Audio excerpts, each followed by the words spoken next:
who are we speaking with today, and what's your story? I'm Vanessa, I'm 23 and I'm a full-time athlete. I'm one of the fastest under 24 female athletes in the sport of HYROX. So my background was in elite level swimming, so I've swum from 8 to 18.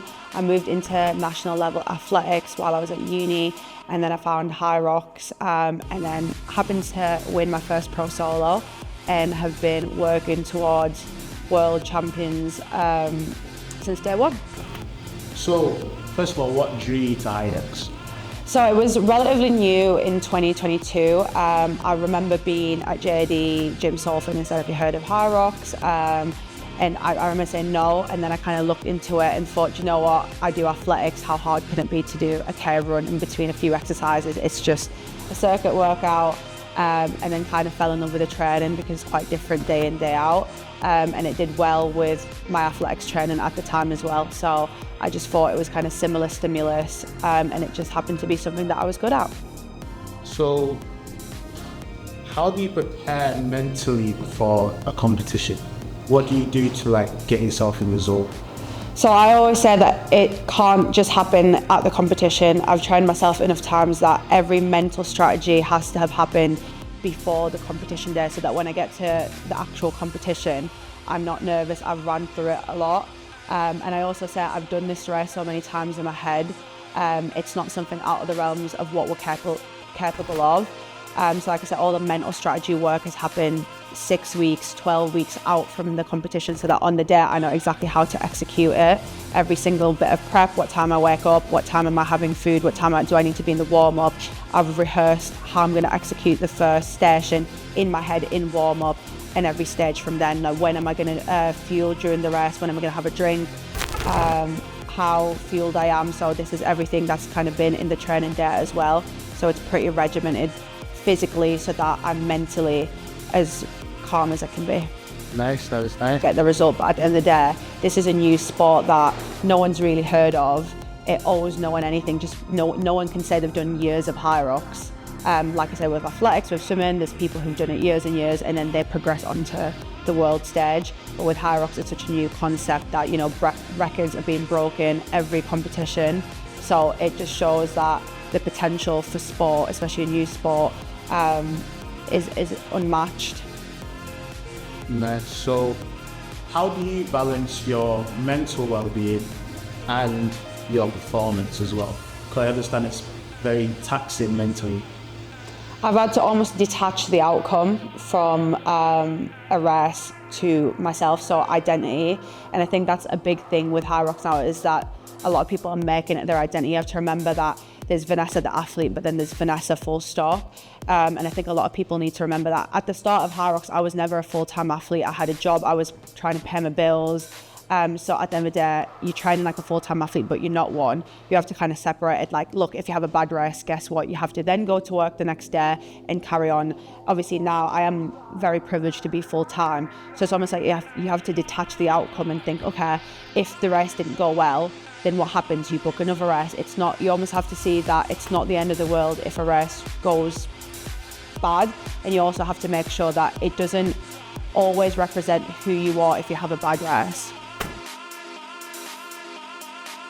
What advice would you give to new athletes just aiming at HYROX? I would say that the sport owes you nothing for a start, because I think a lot of people go into it and think, I'm going to become this athlete, this.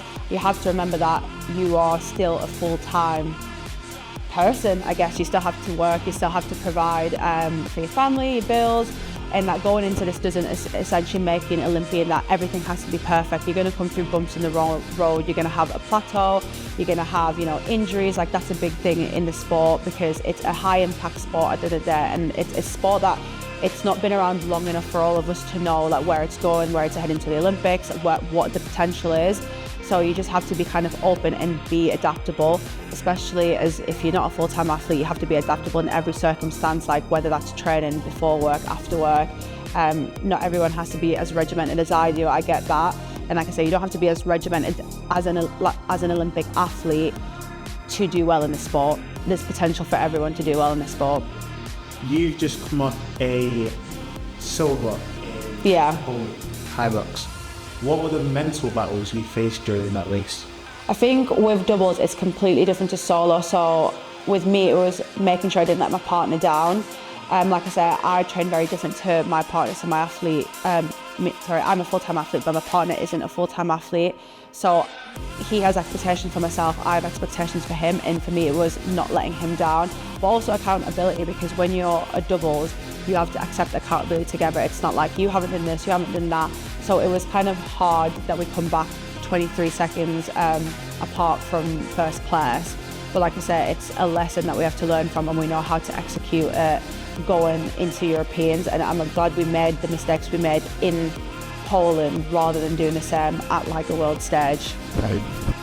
I want to take you back a bit before HYROX. What was you kind of doing before HYROX to now be the person you are? I'd probably say still an athlete. I think I look back on things and think there's never been a time where I've not been an athlete. Like I said, I've been pretty lucky that everything I do, I take to the top level of the game, and I've had the ability to do that. So before this, I was swimming with the hopes of going to the Olympics, like I said, but it just didn't work out for me. I kind of reached the end of my potential.